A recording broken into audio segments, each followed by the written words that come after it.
Couple more seconds as people are coming in.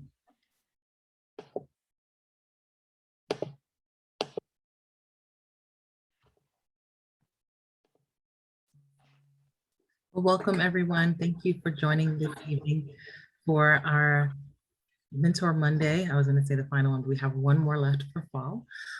This one is focused on an important topic for us all, optimizing LinkedIn for your career. At any stage in our careers, it's important for us to use the tools that are available to us, and LinkedIn has proven to be very valuable for a lot of people. And so definitely want our scholars to learn more from our esteemed panelists who are emerging leaders who are very prevalent on LinkedIn, as well as just understanding the importance of this platform and how you can really use it and leverage it for networking and even job opportunities.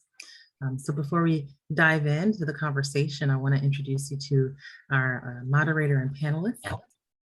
First, we have Michielle Vasquez, who is a 2018 scholar here at the club. She is a graduating senior at Trinity Washington University. She is majoring in political science and doing a double minor in business administration and data analytics.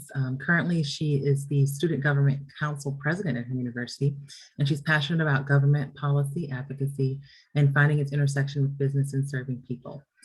Upon graduation, Michielle will serve as a full-time consulting development analyst at Accenture. So she is all set after graduation. One of our panelists is Alexia Baillow, and she is an award-winning brand strategist guided by her creativity and passion for inclusion.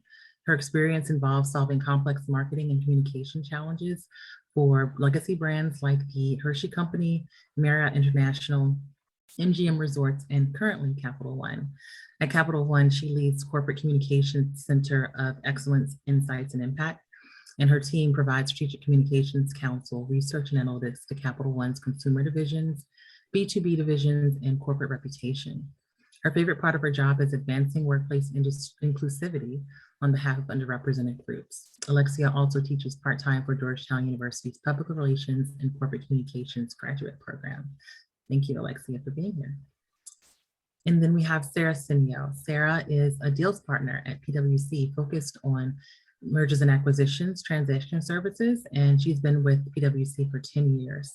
She's a native of the DC area, and she started her professional career in federal consulting and later pursued and completed her MBA at Georgetown University before beginning her career in deals at PwC.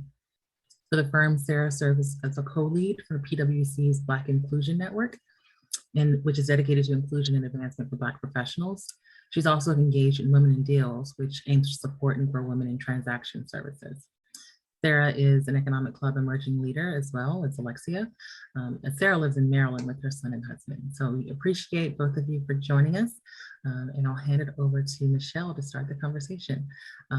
Audience, just know that we'll have space for Q&A during the conversation, so where you are free to raise your hand or type your question in the chat. So over to you, Michielle. Thank you.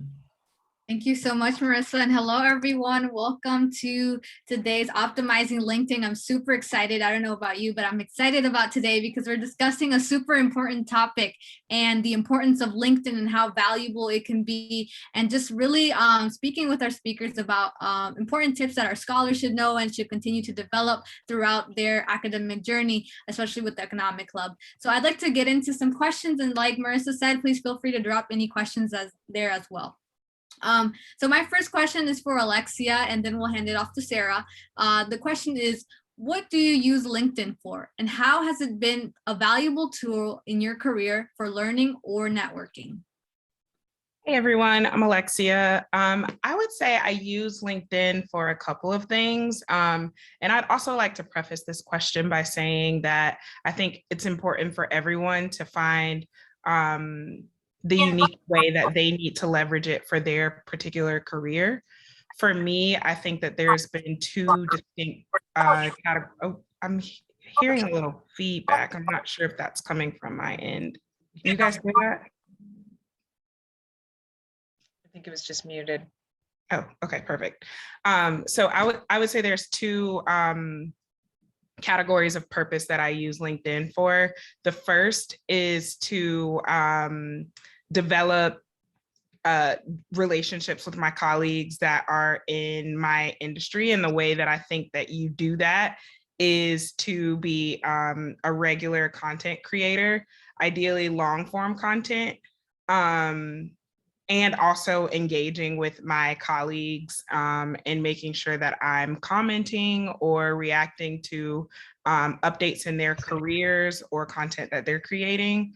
And then the second thing that I like to use LinkedIn for is kind of, I would call it career discovery. And that's just making sure that I'm staying abreast of the career trajectories of people that have similar interests or that are in similar roles that I'm interested in, and understanding how they've kind of climbed the corporate ladder, what things that they're reading or staying immersed in, as well as LinkedIn is a great resource to understand competitive pay. So that's, I would say, a part of that career discovery, I guess, category for me. And I think there was a second part of your question. What was the second part of that, Michelle?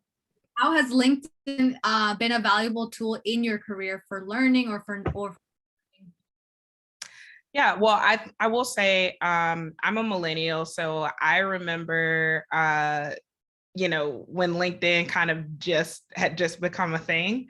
And I will say LinkedIn makes it a lot easier, particularly if you're in a business discipline, to have somewhat of a portfolio that you don't necessarily have to carry around, or have a website that you are buying or subscribing to every month, or you don't have to worry about website upkeep and those kind of things. I think it's really important for that reason to keep it updated. So anytime someone thinks of you, they can just, go to your LinkedIn and kind of see what you've been up to. I make sure that if I get a promotion or an award, all of those things are updated so that it is a real-time track record of what I've accomplished in my career. And that makes it really easy if someone reaches out and needs a bio or wants to give me an introduction. I already have my LinkedIn updated and ready to go. So it makes it really easy if someone is looking to do an introduction of me to someone else. It's all my portfolio, my digital portfolio is already raring to go for them. Definitely, yeah, and everything going digital, I think, is definitely effective to have our LinkedIn updated for anyone to review and be able to check on in a timely manner. Sarah, also for you, what do you use LinkedIn for, and how has it been a valuable tool in your career? Yeah, so I'll start. I think one of the things that I've realized probably recently is that my use of LinkedIn has changed kind of as my career has developed over time. So I think one of the things I think about is, I really kind of similar to Alexia, LinkedIn kind of came into play a little bit later in my life, probably around business school time. And the way that I saw using LinkedIn then versus how I'm using it now has changed over time. So before it was just me being a student or me being a recent grad, kind of new employee, and just getting my profile out there, right? Now I use it more for really just thinking about my network, building my network. I also do, to be honest, I also do a lot around recruiting. So I also use it as a way to just kind of understand candidates in the market. So, there's a lot of different uses that I have for it now. And I was just thinking about kind of in preparation for this call, how my use of LinkedIn has really changed over time. But primarily for me, it's been around, like I said, I think the networking piece too. And I think one of the things I'm realizing is as I'm meeting people, I don't even realize some of the connections that they may have, right? So I've reached out or looked up somebody on LinkedIn and I'm like, hey, they know, somebody else that I recently met in my career or somebody I went to business school with. And you start to just realize sometimes too, how small like your networking circle can actually be. But I would just say, honestly, I think the networking piece has been a big part of it for me in terms of building new relationships. Absolutely. I definitely have reacted that way when I see someone, also has a common connection with me, which I'm sure many of us have as well. And in terms of that, I mean, Sarah, what makes a good LinkedIn profile, and what should every profile contain in order to capture people's attention? Yeah, so I'll start. I think Alexia is probably going to have a good perspective on this with her communications background as well. But I think to me, some of the things that make a good profile is one that's complete, right? One that to me is like kind of shares the story of the individual. So I kind of think about, where does my LinkedIn profile begin? What experiences have I had? Are there gaps in my experiences? In some ways, kind of similar to how you might think about even developing a resume, kind of a traditional resume. But I really think about just the story it tells in terms of the experiences that I've had, from kind of a schooling perspective to a career perspective and the different roles I've had. But I think beyond that too, some of the other things that are important to me in a profile, is really the story it tells about things that I'm doing outside of just kind of like my core work or my core focus. Like I work in M&A. So, my profile may speak to that, but, what else am I doing outside of that? What other relationships do I have? Who am I following, right? So, I mean, I think to me, it gives you a comprehensive picture of an individual as it relates to their professional career. Absolutely. There's also that perspective of what else do you do outside of work, which is also sometimes really interesting to share and learn about your colleagues as well. You'd be surprised. Alexia, what else attracts you from a LinkedIn profile? What's something that people should have? Yeah, I think Sarah was right on the money. I think there's only a couple of other things that I would add. I am a stickler for someone that has a profile picture that looks professional. I think a lot of times, especially if people are just coming on LinkedIn or they're not very, social media savvy, they may have a selfie or a picture that looks like it was cropping people out of it, or, something that maybe the attire that they're wearing is a little bit more party leaning than professional. So those are all the kind of things that I think it's important to be cognizant of. You want to make sure that your LinkedIn picture matches the roles that you're applying for. So I would assume, since we're all here as a result of being connected to the economic club, we're all pursuing professional careers. So it's important that the profile picture reflects that. So for me, it doesn't necessarily mean that you have to have a serious headshot where, it's just like you in front of a white background or something like that. It's definitely okay to make sure that it reflects your personality. Maybe you're wearing your favorite color. If you're a writer, maybe it's visible that you're writing. It's okay for it to be personable, but it's just important that the picture is well lit and professional, and you're wearing professional attire. The other thing that I would say is put your differentiators in your headline. At Capital One, we're a super matrix organization. My technical title is senior manager at Capital One. That would be like what's in the system behind the scenes. But if I were to put that on my LinkedIn, that doesn't necessarily give context to whoever's looking at my profile of what my skill sets are and what I have to bring to the table. So I think it's really important to make sure that you make your headline that goes right under your name actionable and clearly revealing the skills that you bring to the table. Absolutely. Those are all amazing and great tips about how to optimize your LinkedIn. And a follow-up question that I had is, what kind of content should be shared on LinkedIn for Alexia? And how is that different from sharing content on Instagram or on TikTok? What is the difference? I think, especially after 2020, I think that the lines continue to blur. And there's good sides to that and negative sides to that. I think the most important thing to remember, especially in this day and age, is that we have to bring our whole selves to work.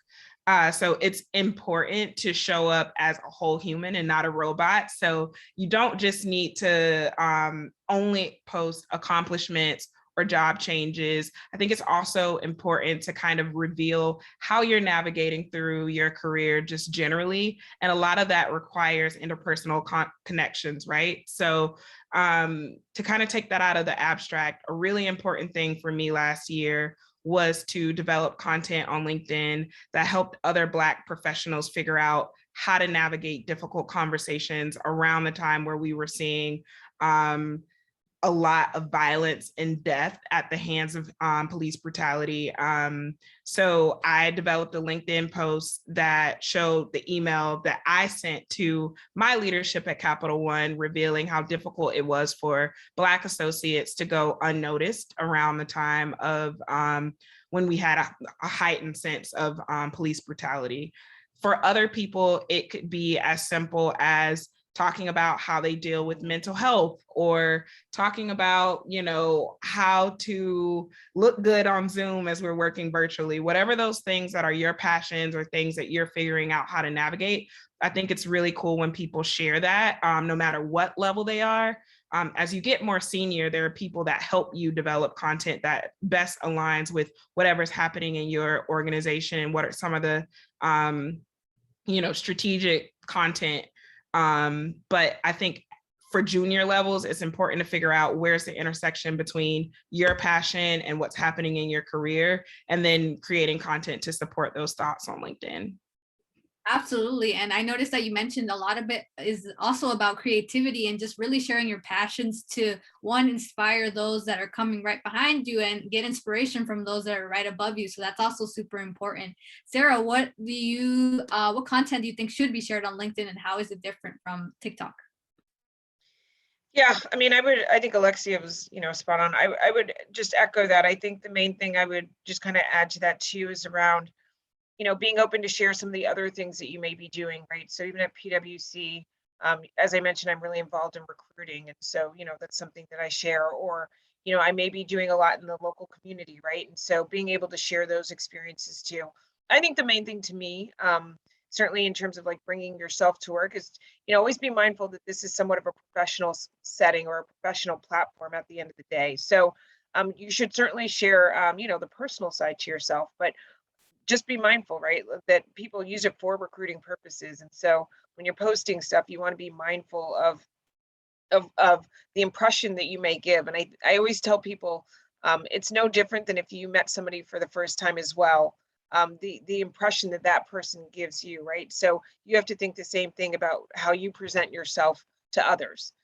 So that's one of the main things I think I would just say. I mean, you know, I think you have your social media platforms that are maybe more fun and playful, and those things have their purpose, right? And so I think you should also just recognize the purpose of LinkedIn, and make sure that you're presenting yourself in the appropriate way for that platform.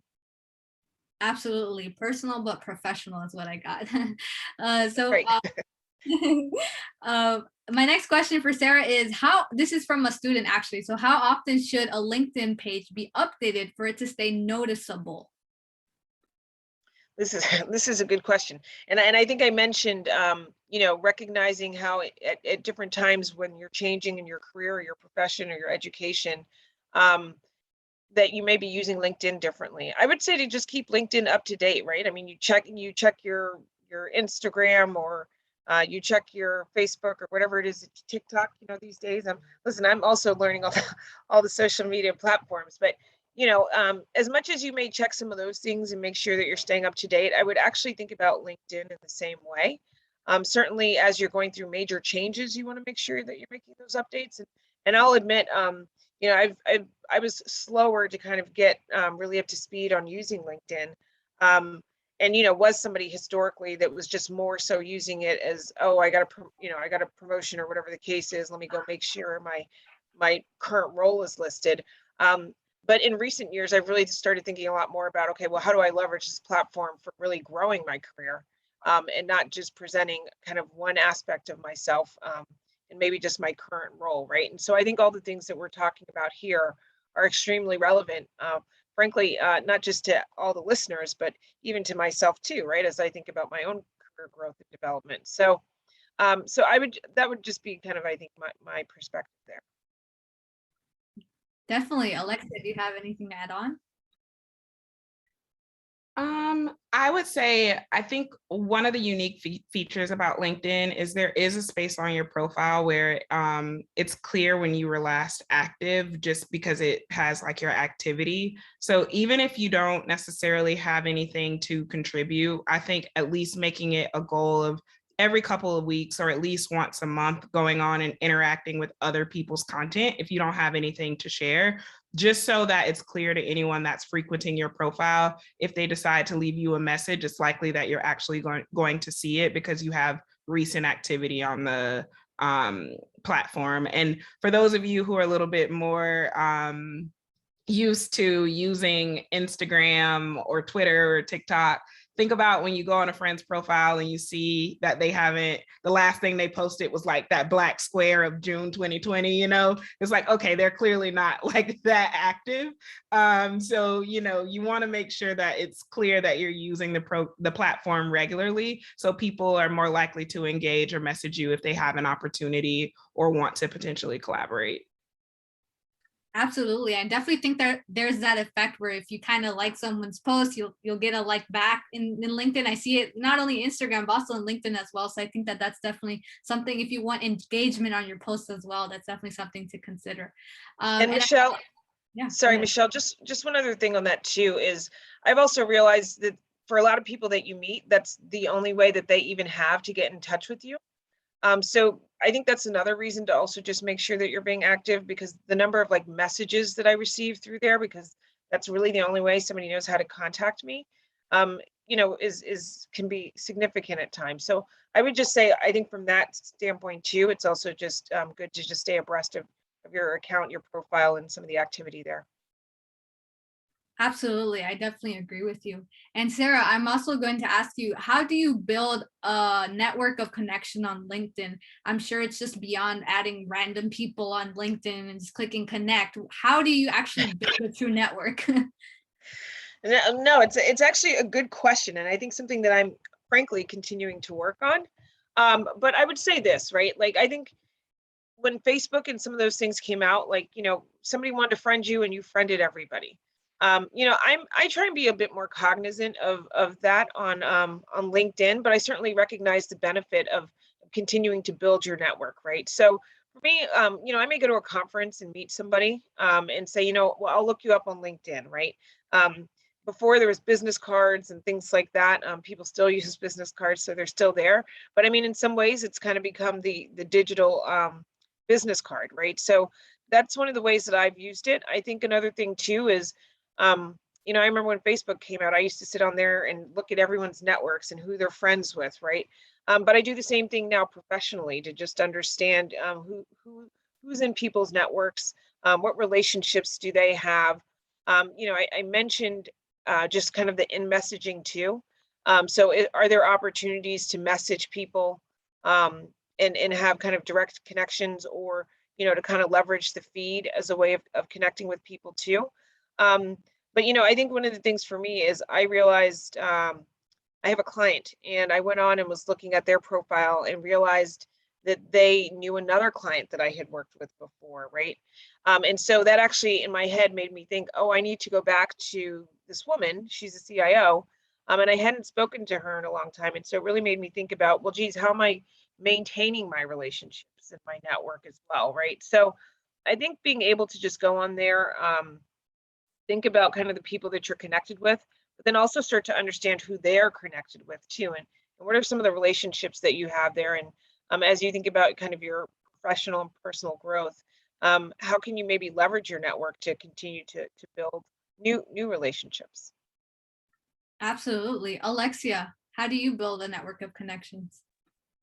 Yeah, very similar to Sarah. I would say that I am a little bit more cognizant of, you know, who I am adding, and I typically don't connect with strangers because there's really no reason. Like, if I think you have to have some level of interaction with someone on LinkedIn, or have some type of connection via education or an organization, something, in order for me to accept the connection, just because I want it to be authentic and I want it to be mutually beneficial, right? Like, you should think of building your network as, what can I give to this person and can they add value to me? That is really important with networking. A lot of times people think of networking one-sided. It's what can someone do for me? But as you're adding folks, you want to make sure that if they were to reach out, you have something to contribute. I think that that's really important. And the other thing, Sarah kind of lightly hit on this in the question before, but making sure that if people reach out to you and are asking you questions or asking you to open up your Rolodex, that you're at the very least responding, even if you aren't able to do whatever the request is. I think it's really important to make sure that you're getting back to people and tending to your LinkedIn inbox in the same way that you would tend to your work inbox, because these people are presumably going to be colleagues at some point or people that you're going to do business with. And you want to demonstrate that you're giving them the respect that they deserve by responding to their messages. That said, if someone reaches out with something inappropriate or something that I don't feel comfortable engaging with, I promptly disengage or let them know that I'll be disconnecting with them. So either way, I think it's really important to make sure that you're establishing professional boundaries, but also getting back to people as promptly as you can. Absolutely. Definitely that awareness. And like Sarah also said, the importance of knowing who you're adding on your LinkedIn network and not just adding a whole bunch of people to grow your network, which I know some young LinkedIn starters may potentially do. So definitely making sure of that. And with that, I will now open the floor for any questions that anyone may have for our speakers. Please feel free to drop them in the chat or go on unmute. But I will ask one last question to our speakers in case no one has anything ready for now, but you will in a few seconds. All right, my last question is, how can students leverage their LinkedIn platform in college versus in their internship? I know sometimes students may leverage it in their internship, but may forget that building a network in college is also important. So how can students do that? Alexia, maybe you can go first. Yeah, sure. I think the biggest thing is, a lot of times you have that internship over the summer, you're adding people, as you're doing meet and greets and things like that. And then you go back to school and then, you're waiting until it's that next internship cycle, or, you're a senior and you're looking for a job and now you're reaching back out. Again, just lightly engaging with people's content over the course of the year. So, you're not paying attention in class anyway. So maybe you're on LinkedIn and you're just scrolling through, liking or commenting on content from people that you met over the summer. Maybe there's, a promotion cycle at PwC. So you're just going in and saying congrats to the colleagues that were maybe on the team that you were supporting during that internship.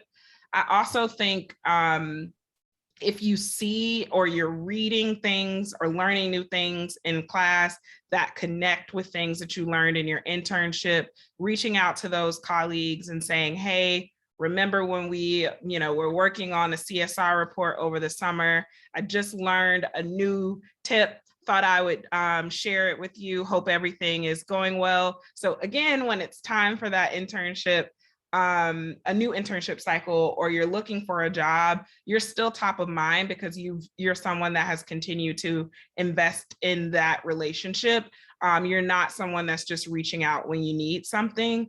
I think that that's probably the most authentic way that you can continue to add value and stay top of mind for folks, even when you're not, working with them during your school year. Absolutely. Sarah, why should students also leverage their LinkedIn in school and in their internships? Yeah, I mean, I think one of the things we talked about too is just how you're meeting people, right? So, I mean, when you go to career fairs, you can be encountering individuals. When you have speakers from various companies on campus, those are also ways. And so I think to what Alexia mentioned too, around just, it's like you're building a relationship in some ways. In kind of a digital virtual space, right? But I mean, it's a way of staying connected in a way that I think is actually a great advantage to, I think, what I experienced back in my time.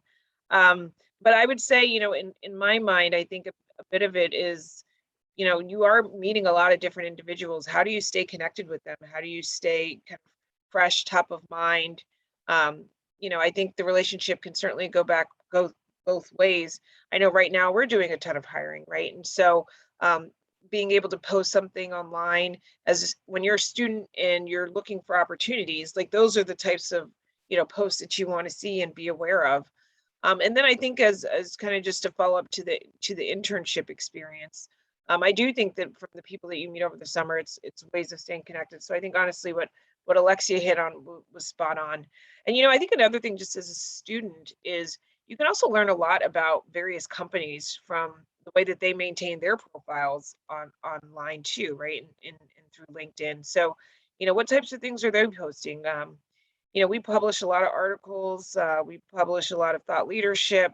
There's a lot of things that we at PwC as a firm is posting, and I know several others are too, right? So what do you learn about companies through the presence that they have on LinkedIn and some of the kind of key messages that they're putting out there? And I think whether that's internship or kind of as a student, it's a great way to really kind of learn about some of the industries and the companies that you may be interested in. Absolutely. Those are all great tips. Thank you so much. And with that, I'll open the floor now for anyone who would like to ask any questions.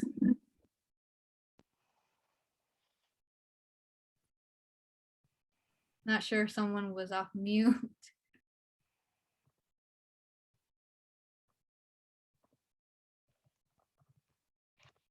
Well, while we're waiting, while the audience is warming up, I did want to go back to something. I was just thinking in comparison kind of like Instagram and Facebook to LinkedIn. Another thing that I thought about was now when I go on Facebook, I don't have any clue who the people are in my feed. Like everyone that I went to, high school and college with are now married. Their maiden names are no longer the same. People have had babies. They look older. They moved to different cities. And so the whole feed, I'm just like confused. And I'm like, this is of no value to me anymore because I don't even remember who these people are. You never want your LinkedIn to feel like that. So you want to make sure that you're continuing to invest and nurture those relationships. So when you do need people, it's not an awkward conversation to reach out. Like nothing is more awkward than when someone from 11th grade chem class reaches out to you and it's like, hey, like, what's up? How you been? And it's just like, I don't really want to talk to you. So you don't want LinkedIn to feel the same way. Mm-hmm. Definitely. No, I can definitely agree with you on that. We do have a question in the chat. Somebody asked, how do you go about formatting your profile or making it more appealing? Sarah, would you like to start? Yes. So I think, one of the things Alexia hit on to me actually that really stands out is like bringing your whole self, right? So when you think about just kind of your baseline, it's going to be like, what are your experiences? What schools did you go to? What roles have you had, right? But then when you start to think about, okay, well, what's the broader picture beyond that about who I am as a person, right? Like, what are you following, right? Or I say, what are you following? But like, which organizations, what people do you follow on LinkedIn? All those things kind of paint a picture about you as well. Alexia also mentioned just the tagline underneath your name, right? That's really important too, because those are one of the first things that people see, right? Sometimes you have like the kind of that paragraph section underneath it. But I think if you think about just kind of that's like your elevator pitch or your 5 seconds to say, here's who I am, right? So thinking about how you make a statement there, it doesn't need to be unprofessional, but just, here's who I am, here's what I bring to the table, right? As a kind of a contributor to organizations, to society, etc. So to me, I think it's kind of just going beyond just like the base, right? I think as much as you can kind of share experiences that you've had, it could be your involvement in the emerging, I assume the emerging leaders, but in the Economic Council, right? So it could be your involvement here and what other clubs are you in or organizations are you associated with? And I think those things really start to paint a picture beyond, I'm just a person with a profession and so on. Yeah, Alexia, did you have anything else to add on? Yeah, the one thing I would add to Sarah's thoughts is think of LinkedIn as an extension of your resume. Things have kind of changed in the landscape of resumes now, but generally speaking, people don't put a lot of hyperlinks on their resume because a lot of times it's going to be, not compatible with how a lot of companies are ingesting resumes behind the scenes, or because they're ultimately going to be, I was about to say printed out, but like, when does that happen these days? But anyway, on your LinkedIn profile, that is an opportunity for you to have hyperlinks that may go to different formats or other places that your work may show up. So I think it's important to really make sure that you're leaning into all of the features that LinkedIn allows. So if you want to hyperlink out to a resume or a web page or a news article or a profile that you were featured in, all of those things are possible on LinkedIn. So think about some of those ways that you can really seek to differentiate yourself and your experience by maybe linking out to other places that showcase your work. Absolutely, Alexia. And speaking of resumes, someone asked, how do you make your LinkedIn different from your resume? Because they're two separate things. So Alexia, if you can add on to that. Yeah, I'll be honest. For me, there isn't much difference. I add a little bit more color to my resume because there may be some things that I wouldn't want people to be able to Google about my current or past employer. So I would definitely keep out like data points, things about like revenue and things of that nature on LinkedIn, but those may be relevant to differentiating yourself. If there's, if you're, for instance, I probably would put on LinkedIn that I'm used to managing 7-figure budgets, but on my resume, I may put a specific number like $8 to $10 million, for instance. You know what I mean? So those are the kind of things that I think you can do on your resume versus your LinkedIn, because you don't want to give away like your company's secret sauce on LinkedIn, because those are the kind of things that people are looking for all of the time. So your resume can enable you to be a little bit more specific about how you're adding specific value to your company. Whereas LinkedIn, you kind of want to give people an amuse bouche, if you will, but maybe not full entree. Absolutely. Definitely. No, I definitely agree with you. And I guess this is the last question that I will ask, and either Sarah or Alexia can answer. Do you use LinkedIn groups? And if so, how are they helpful? If any of you do use LinkedIn groups or have heard of it? Yeah, I'm gonna pause on that one. I haven't gotten there yet. So maybe Alexia, if you have some experience with it. I used to, but honestly, I don't use them as much anymore. I felt like they were particularly helpful as I was coming out of undergrad and graduate school, but not so much anymore. I will say the LinkedIn skills is something that a lot of people aren't aware of that I am a huge fan of. So can't speak to groups, but if you are looking to expand your learning in pretty much any field, there are a lot of resources on LinkedIn that are free. Some of them are paid, but I would definitely recommend, if you're looking for additional training opportunities, to start with LinkedIn Learning, because there's a lot of great content there. Absolutely. Yeah, no. And I also do know that there is LinkedIn Learning for college students. So sometimes the university actually pays for LinkedIn Learning. So you can get like a free certificate in Excel training or something like that. So if any students and your university is linked to LinkedIn, then you can potentially do that as well. But thank you so much, everyone, for answering these amazing questions and giving all your advice and tips and tricks on using LinkedIn and making the most of it. And with that, I will hand it over to Marissa, who will proceed with the rest of our agenda. Awesome. Thank you so much, Michelle. Really appreciate and you all for your amazing insights. And it was really great to hear, what's really been helpful for all of you, because it's so important to have that experience shared with our scholars in particular as they're stepping their toes into LinkedIn. We have a LinkedIn group, and so I was definitely curious to hear that question and wanting to hear what you had to say there, because it is important to get connected as much as possible, to understand the resources out there, and to really be cognizant of what's happening. And so we do want to extend the conversation, maybe in some smaller groups. We have some breakout rooms set up for you guys to have a discussion further on this topic. We'd love to have the scholars pick the brains of not only our panelists, but we have a couple of members here, Pamela Rothenberg, as well as Raj Patil, great members who are very engaged on LinkedIn also, and can have some great insights to share. So encourage our scholars, especially, to turn your cameras on if you are able, ask good questions, introduce yourselves. And we have some discussion questions as well that we'll drop in the rooms too, to get a sense of how engaged each of you currently are on LinkedIn, what could be some helpful advice that folks in your group can share about how networking and professional development it can be made easier on LinkedIn. And then if there's something new you learned on the panel discussion, please share that there.